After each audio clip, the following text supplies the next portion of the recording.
गुरुकुले वसन्तान्तो गुरोर्हितम् आचरन् दासवन्नीचो गुरौ सुदृढसौहृदः। हरे कृष्णा। हम पढ़ रहे हैं servant of the servant by his holiness भगवान कृष्ण गोस्वामी महाराज। तो प्रभुपाद जी से खत आया है शादी करने की परमिशन देकर, और भगवान कृष्ण महाराज अपना मनोगत व्यक्त कर रहे हैं। While association was the immediate cause of my decision to marry, the underlying cause had to be my basic misidentification with the body. दोस्तों के साथ संग यह एक कारण था मेरी इच्छा क्यों प्रबल हुई विवाह करने की। दूसरा, मैं शारीरिक चेतना में था, यह कारण भी इसका मूल कारण था। In describing the four spiritual classes of human beings, the great sage Narad Muni states, मनुष्यों के चार प्रकार हैं आध्यात्मिक रूप से। वहाँ उस वर्णन को बताते समय नारद मुनि कहते हैं, as long as a living entity is not completely self-realized, as long as he is not independent of the misconception of identifying with his body, which is nothing but a reflection of the original body and senses, he cannot be relieved of the conception of duality, which is epitomized by the duality between man and woman. Thus, there is every chance that he will fall down because his intelligence is bewildered. जब तक जीव को पूर्ण रूप से आत्म साक्षात्कार प्राप्त नहीं होता, जब तक उसे यह समझ में नहीं आता कि मैं यह शरीर नहीं हूं, मैं आत्मा हूं, और मेरा यह शरीर मेरे ओरिजिनल आध्यात्मिक शरीर का ही एक प्रतिबिंब है, तब तक उसे पुरुष और स्त्री के बीच में जो द्वंद्व है उसका कॉन्सेप्शन ऑफ ड्युअलिटी, उसकी द्वंद्व धारणा से प्रभावित होना पड़ेगा कि मैं स्त्री हूं, मैं पुरुष हूं। ऐसा तब तक सोचता रहेगा जब तक वो शारीरिक चेतना में बैठा हुआ है। Thus there is every chance that he will fall down, और कोई भी छोटा प्रसंग भी उसका पूरा पतन कराने के लिए काफी है, because his intelligence is bewildered, क्योंकि उसकी बुद्धि मोहित हो गई है। सरल भाषा में कहना है तो अगर हमें विवाह से अपने आप को प्रभावित नहीं होने देना है विवाह के विचारों से, तो यह जरूरी है कि हम अपने आप को शारीरिक चेतना के ऊपर उठाएं। हम स्त्री पुरुष ऐसे जो शारीरिक भेद हैं उनको गौर ना करते हुए हमारा जो आध्यात्मिक एकत्व है या हमारा जो आध्यात्मिक स्वरूप है मूल, उसके बारे में सजग हो जाए। As long as I thought of myself in terms of the body, there was always the possibility of attraction to family life, complete with all its illusory presentations of companionship, security, distinction, etc. जब तक मैं अपने आप को शरीर के स्तर पर देख रहा हूं, तो पूरी संभावना बनी रहती है कि मैं गृहस्थ जीवन स्वीकार करूंगा, और फिर वहां के जो भ्रामक कंपेनियनशिप यानी मित्रत्व का व्यवहार पति पत्नी के बीच का, सिक्योरिटी सुरक्षितता, डिस्टिंक्शन समाज में प्रतिष्ठा प्राप्त करना, ये सब भ्रामक संकल्पनाएं हैं, इनमें मैं फंसता रहूंगा। I had always tried to act seeing all living entities as pure spirit souls, knowing that such action would one day lead to actual realization. अब तक मैं प्रयास करता आया था कि हर जीव को मैं आध्यात्मिक रूप में देख पाऊं, ताकि कभी ना कभी मुझे इसका वास्तविक साक्षात्कार हो जाए कि ये सही में आध्यात्मिक है। But I had not yet attained that liberational platform. लेकिन अभी तक मैं मुक्तावस्था तक पहुंचा नहीं था। Until now, I had been able to avoid marriage, knowing that there was no point in entering a temporary relationship, which was in itself external to the soul. अभी तक मैं अपने आप को विवाह करने के विचार से बचा पाया था, क्योंकि मुझे ये समझ में आ रहा था कि ये एक क्षणभंगुर संबंध है, ज्यादा देर टिकने वाला नहीं है, और दूसरा ये आत्मा की जरूरतों के दायरे से बाहरी संबंध है। आत्मा की जरूरत नहीं है, ये शरीर की जरूरत है। Nevertheless, an unfulfilled desire remained buried within my heart. फिर भी मेरे हृदय में एक अतृप्त इच्छा दफन हुई थी। Due to circumstantial reasons, had now become unearthed. तो अभी प्रसंग ऐसे आ गए जीवन में कि वह इच्छा बाहर आ गई। कि मुझे विवाह करना है। Undoubtedly Prabhupada would have preferred that I remain a ब्रह्मचारी। इसमें मुझे कोई संशय नहीं कि प्रभुपाद जी की प्राधान्यता मैं ब्रह्मचारी बने रहूं इस पर थी। प्राधान्यता मतलब प्राथमिक रूप से वो वही चाहते थे। And not run the dangerous risk described in the scriptures. और शास्त्रों में दी गई जो भयंकर चेतावनी है कि उसी व्यक्ति को विवाहित जीवन स्वीकार करना चाहिए जो 100% उस आश्रम को भगवान की सेवा में लगा सकता है। What is the dangerous risk? Dangerous risk is of associating with women. स्त्री संग करने से आध्यात्मिक जीवन का बहुत सारा समय बर्बाद हो सकता है। ये रिस्क मैं उठा रहा था। He had warned against marriage on earlier occasions. Prabhupada ji ने पहले भी मुझे विवाह के विचारों से परावृत्त करने के लिए चेतावनी दी थी। But if he had wished, he could have removed me in a moment from the present encumbrance. Prabhupada चाहते तो अभी भी मुझे इस दुविधा में से केवल एक आदेश देकर निकाल बाहर कर सकते थे। But instead he had chosen to accept my proposal. पर ऐसा ना करते हुए प्रभुपाद जी ने मेरा प्रस्ताव स्वीकार किया। Knowing that I had reached a point where I would have to learn by my own experience. उन्हें ये पता था ये व्यक्ति को अनुभव से ही सीखना होगा, इसे सुनकर सीखने की क्षमता नहीं है। इसके बारे में From my hesitancy to leave London, Prabhupada could easily sense my lingering attachments. पहले भी प्रभुपाद जी ने देखा था कि मैं लंदन छोड़ के जाना नहीं चाह रहा था आगे प्रचार करने के लिए यूरोप में, क्योंकि मैं सुखपूर्वक रहना चाहता था उसी जगह पर। तो ये एक प्रवृत्ति है गृहस्थ की कि वो ऐसा रहता है मन में उसके। तो इससे प्रभुपाद जी को समझ में आया था कि मेरे अंदर कुछ छुपी हुई आसक्तियां हैं, भौतिक आसक्तियां। Though the service I was assigned was suitable to a sannyasi, I was not yet sufficiently advanced to maintain such a high standard. तो जो मुझे सेवा दी गई थी वो एक सन्यासी के लिए योग्य सेवा थी, ऐसे ट्रैवलिंग प्रीचर बनना। लेकिन मैं इतना प्रगत नहीं था कि मैं इतना अच्छा स्तर बनाए रखूं अपना सन्यासी के जितना। In the 11th canto of Srimad Bhagavatam, while instructing Uddhav to take the renounced order of sannyas, Lord Krishna narrates the account of an avadhut who was devoid of any contact with material enjoyment, traveling alone without any companions or family members. Shrimad Bhagavat के 11वें स्कंध में भगवान श्री कृष्ण उद्धव को आदेश देते हैं तुम्हें संन्यास ग्रहण करना चाहिए। जब मैं भगवद्धाम चला जाऊंगा तुम्हें संन्यास ग्रहण करना है।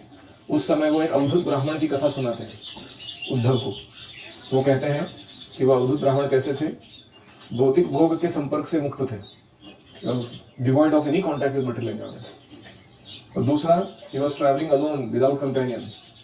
उसका कोई साथी नहीं था, अकेले ही करते थे जो करना हो, प्रवास करने का कार्य, या उनके कोई फैमिली मेंबर्स नहीं थे। In his commentary Srila Acharya Dev explains the word केवलात्मनः as one who is living completely alone. तो केवलात्मनः यह शब्द आता है वहां पर, केवल अकेला ही चलने वाला व्यक्ति। कृपा लिखते हैं, this Acharya Dev refers to Hridayananda Das Goswami, who has written commentary on 11th canto Bhagavatam based on Prabhupada's teachings, Acharya's teachings. Unless one has practical realization of the Supreme Soul and the individual soul who reside together within the heart of living being, it is very difficult to artificially adopt the sannyas order of life and travel without the association of wife, children or other family members. जब तक विश्वास नहीं होता, दृढ़ आत्म साक्षात्कार प्राप्त नहीं होता कि मैं हूं आत्मा और मेरे हृदय में स्थित है परमात्मा और हम दोनों ही एक दूसरे के इटर्नल कंपेनियंस हैं, बाकी कोई नहीं इधर। इसका जब तक विश्वास नहीं होता व्यक्ति को, तब तक उसे संन्यास ग्रहण नहीं करना चाहिए और अकेले पत्नी, बच्चे या कुटुंबीजनों के बिना प्रवास नहीं करना चाहिए। तब तक वो ऐसा कर नहीं पाएगा। The nature of every living being is to make friends with others. जीव का स्वभाव है कि वो मैत्रीपूर्ण संबंध जोड़ता है किसी न किसी के साथ, and to offer his love to a suitable person.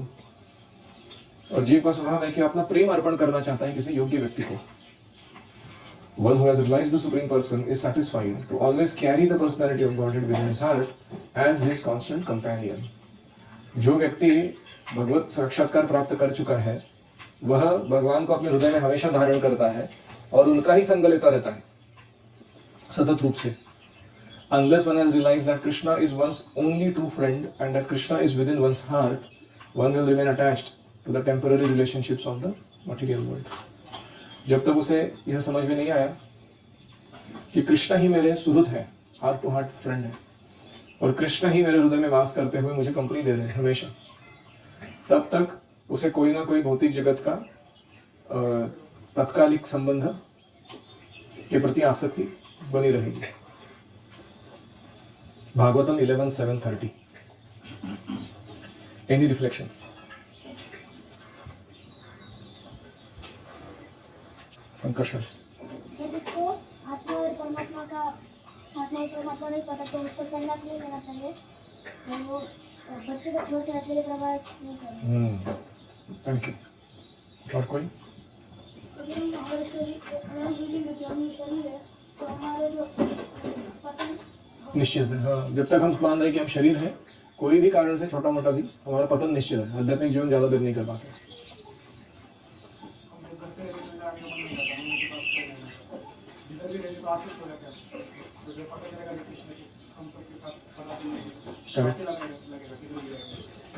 इसीलिए गुरु के साथ अटैचमेंट बढ़ाना चाहिए। प्रसंगम अजरम पाशम आत्मनः कवयो विदुः स एव साधुषु कृतो मोक्षद्वारम अपावृतम।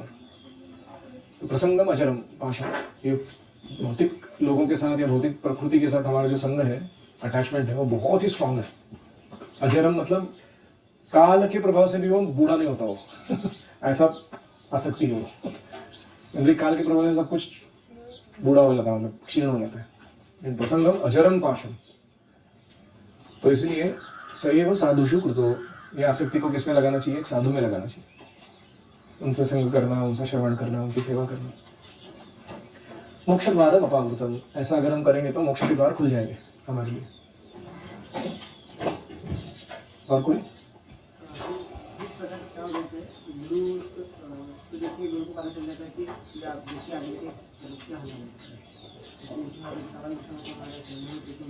प्रभुपाद जी जानते थे कि इनकी आसक्ति कितनी प्रबल हो चुकी है, इसलिए उन्होंने आदेश ऐसा नहीं दिया कि उनको जाके आदेश कर दे के काट दे उनकी आसक्ति को कि क्या सोच रहे हो तुम सब, छोड़ दो ये विचार को, संन्यास लो, प्रचार करो। प्रभुपाद जी चाहे तो कह सकते थे, लेकिन उन्होंने देखा कि इस व्यक्ति के हृदय में भौतिक आसक्ति कितनी डीप रूटेड है, और उन्होंने उसके अनुसार आदेश देके नहीं तुम्हें विवाह करना चाहिए। क्यों? क्योंकि तुम अनुभव से सीखोगे, तुम्हें श्रवण करके समझ में नहीं आया ये बात। यस। क्यों? क्या होता है स्त्री का संग करने से? क्या हो जाता है ऐसा जिसके कारण उसको डेंजरस माना गया? ऐसे ही पुरुष का संग स्त्री के लिए भी डेंजरस माना गया। क्यों?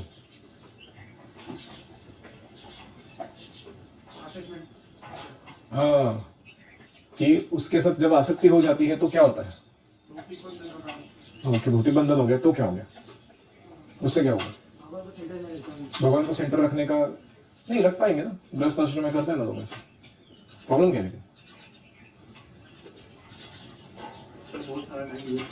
हाँ, ये पॉइंट है। दो चीज है, our consciousness and our time will be wasted on superfluous things, not so important things.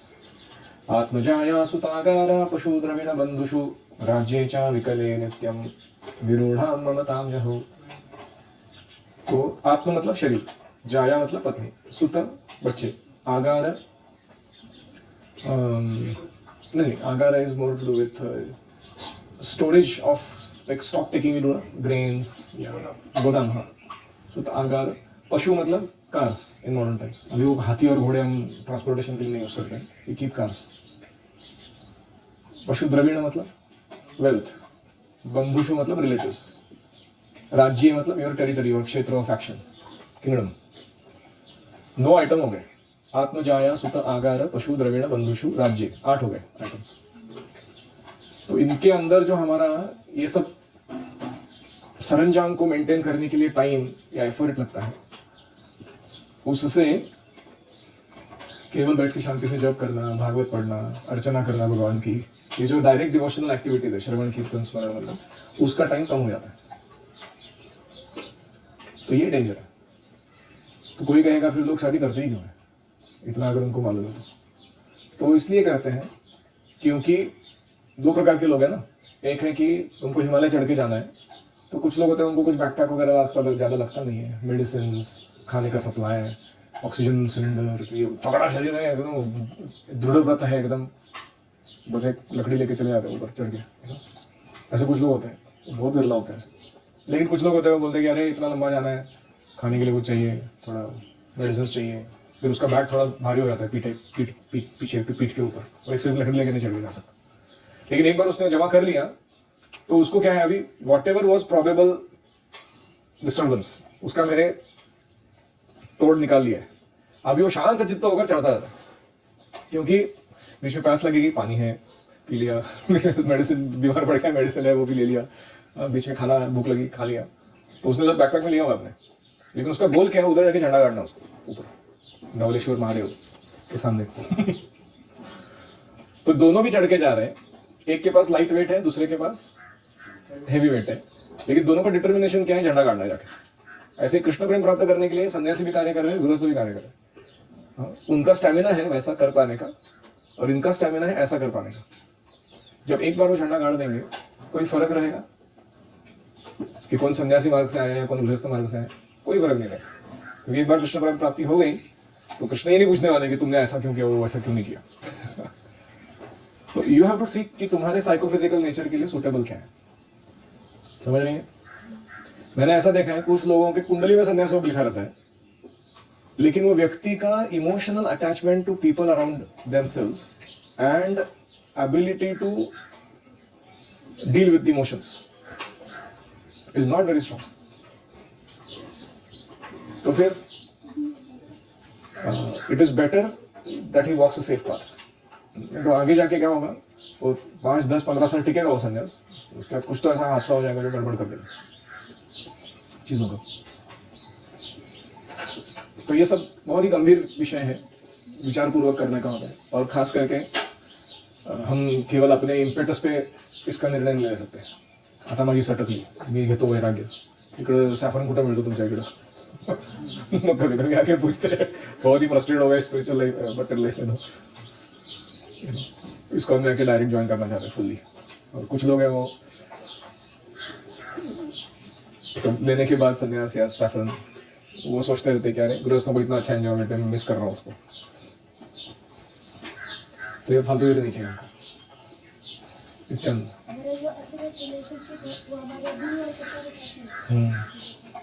तो इसीलिए उस संबंध को बहुत महत्व देना चाहिए। जब हम घर जाते हैं नित्यानंद, तो क्या हो जाता है, वो गुरु और कृष्ण के साथ संबंध को भूल जाते हैं। हमको लगता है कि यही सब कुछ है, क्यों मारा उसको।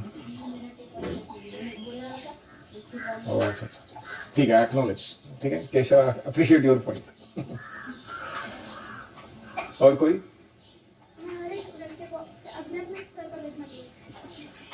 हम जिसके भी शरीर को देख रहे हैं ना, वो शरीर के पीछे बैठा हुआ जो जीव है वो देखने आना चाहिए कि ये आध्यात्मिक स्वरूप है इसका, ठीक है नहीं। जैसे कोई व्यक्ति लूना चला रहा है, कोई बुलेट चला रहा है, कोई मारुति 800 चला रहा है, कोई मर्सिडीज बेंज चला रहा है, कोई हेलीकॉप्टर चला रहा है, कोई जेट फाइटर चला रहा है, व्यक्ति तो वही है ना अंदर बैठा हुआ, है कि नहीं। बाहर का जो व्हीकल है वो बदल सकता है। ऐसे ही कोई बंदर है, कोई मनुष्य है, कोई पक्षी है, लेकिन जो जीव है अंदर अध्यात्म स्वरूप उसका उसे नहीं। तो ऐसे देखने का हमें प्रयास करना चाहिए, तब हम फंसेंगे नहीं।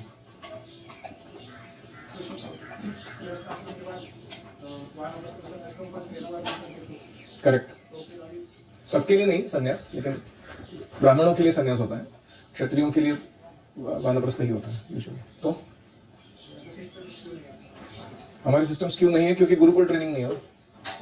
अभी जो ये इनपुट जा रहा है कानों के अंदर, ये प्रिपरेशन करेगा माइंड का कि मेरे को 25 साल में बाहर निकलना है इधर से, गृहस्थ आश्रम में से। मेरा वानप्रस्थ जीवन प्लान कर रहा हूँ मैं ऑलरेडी, उसके लिए मैं कैसा रहूंगा, क्या करूंगा। एज भी कम हो रहा है, तो इसलिए 20 साल ब्रह्मचर्य, 20 साल गृहस्थ आश्रम, 20 साल वानप्रस्थ, 20 साल संन्यास। 80 साल का अगर एवरेज मान ले हम जीवन चल रहा है व्यक्ति का, तो अच्छा हो। 21 साल की उम्र में शादी कर लेना चाहिए, ज्यादा लंबा खींचना नहीं चाहिए व्यक्ति को। अर्लियर द बेटर, लीगली और अलाउड 18 ईयर के बाद। और कोई क्या मेल के लिए कि फीमेल के लिए पता नहीं था मुझे।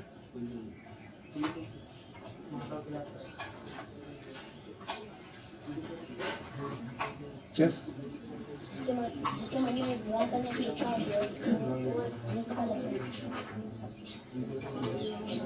इच्छा होना कि सिर्फ इच्छा होना ही गृहस्थ बनने का लक्षण है ऐसे? वो भी एक लक्षण है। मन में अगर स्त्री संग प्राप्त करने की इच्छा आ गई तो तुरंत मेरे को गृहस्थ बन जाना चाहिए, ऐसा नहीं है। क्योंकि ब्रह्मा से लेकर चींटी तक सब लोग स्त्री संग की अपेक्षा रखते हैं। आपने देखा एक कॉकरोच, मेल कॉकरोच अपना मुंह छिलाते हुए एक फीमेल कॉकरोच के पीछे भाग रहा है। अभी उसमें क्या सौंदर्य है? फीमेल कॉकरोच कैसे दिखती है? उनको कोई आकर्षण हो रहा है उसको देख के? कोई गधा है, वो गधी के पीछे भाग रहा है, वो गधी लात मार रही है उसके मुंह पे, तो तुमको आकर्षण हो रहा है कुछ इसमें? नहीं, ये सब माइंड में है। हमारा जो स्पीशी है उसका स्पीशी का जो अपोजिट सेक्स है वो हमको अच्छा लगता है, अट्रैक्टिव, लेकिन उसमें कोई आकर्षण नहीं है। जैसे वो कॉकरोच है, वो मेल कॉकरोच को मिस यूनिवर्स जो है हमारी कोई एक्ट्रेस है हॉलीवुड बॉलीवुड की, वो आकर्षक नहीं लगती है। वो कॉकरोच बोलते ये क्या है? What is this nonsense? तो इंटरेस्टिंग है ये। इसीलिए यन मैथुनाधि गृहमेधि सुखम हि तुच्छम कंडूयनेन करयोरिव दुःख दुःखम। जैसे कभी इच होता है हाथों में तो खुजली करने से थोड़ा लगता है आनंद आ रहा है। प्रॉब्लम यह है कि वो जितना खरोच देंगे हम उतना उसका खून निकलता है बाहर और वो बढ़ता जाता है वो इच। ऐसे ही मैथुन जीवन की इच्छा ही वैसी है, जितना उसको करने खरोच देंगे उतना वो ज्यादा बढ़ता जाता है और दुख ही देता है। तृप्यन्ति नेह कृपणा बहु दुःख भाजाम कंडोति वन मनसिजम विषहेत धीरः। ये जानकर कि ये मनसिजम, ये मेंटल क्रिएशन है मेरा, कि इसमें सुख है, ऐसा मैं मान रहा हूं, यह जानते हुए विषहेत धीरः, धीर व्यक्ति उसको टॉलरेट करता है, वो इच को टॉलरेट करता है। तो for brahmacharis this all should be known to us. ये जो मैं फिलोसॉफी बोल रहा हूँ ना, ये फिलोसॉफी क्लियर होना चाहिए और हमारा ध्यान कहाँ रहना चाहिए? स्मरण कृष्ण का या गुरु के आदेशों का और सेवा में, उधर फोकस रहना चाहिए। ऐसे नहीं ये फिलोसॉफी लेके हम जैसे एक बार जयदूत महाराज आए थे हमारे ब्रह्मचारी क्लास में, तो किसी ने बोला महाराज please give us a Brahmachari class. तो उन्होंने पहली बार टर्म सुना कि ब्रह्मचारी क्लास मतलब ब्रह्मचर्य के बारे में। What do you discuss there? Sex life, how to avoid. ऐसे डाटा उन्होंने कि मैथुन जीवन को कैसे टालना है उसका चर्चा करना। तो ये पॉइंट नहीं है ब्रह्मचारी क्लास का। उसका टॉपिक है कि भागवत रिलीज करना, अध्यात्म तत्व जानना। तो केवल बैशिंग से काम नहीं होएगा, या ये नहीं करना, ये नहीं करना, ये नहीं करना है, इचिंग होएगा, इचिंग को टालना है, उससे क्या कितना देर तक चलेगा ये topic? But we have to also cultivate positive, not just discuss how to avoid the negative. वो दोनों जरूरी है, अर्थ प्रवृत्ति अनर्थ निवृत्ति। और कोई?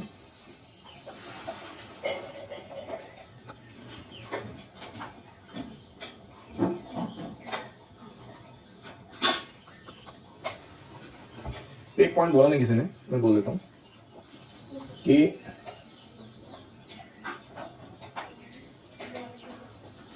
हमें जो अकेलापन महसूस होता है उसका ओरिजिन हमारा कृष्ण के साथ जो विरह है उसके कारण है।